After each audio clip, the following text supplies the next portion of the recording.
প্রধান বিচারপতি সৈয়দ রেফাত আহমেদ বলেছেন, ন্যায়ভিত্তিক শোষণহীন সমাজ গঠন ও সমাজের সর্বস্তরে ন্যায় বিচার প্রতিষ্ঠায় আইনের শাসনের কোনো বিকল্প নেই।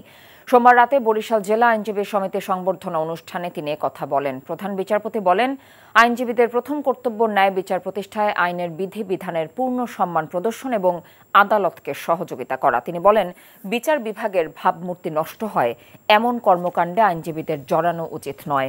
গণঅভ্যুত্থানের কথা স্মরণ করে প্রধান বিচারপতি বলেন, শহীদদের মানুষ চিরকাল শ্রদ্ধা ভরে স্মরণ করবে।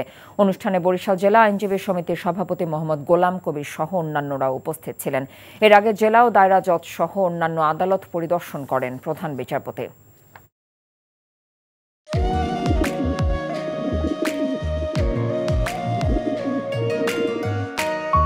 আমি রাশেদ। আমি সুফিয়া। আপনার পোষা কবুতর, আপনি মায়া এখনো ছাড়তে পারেনি, এই জন্য উড়ে চলে আসছে। মায়া হচ্ছে ম্যাজিকের মতো, একবার মায়া বললে সহজে ভোলা যায় না। তুমি কি পাগল? আমি পাগল তো। সুফিয়া,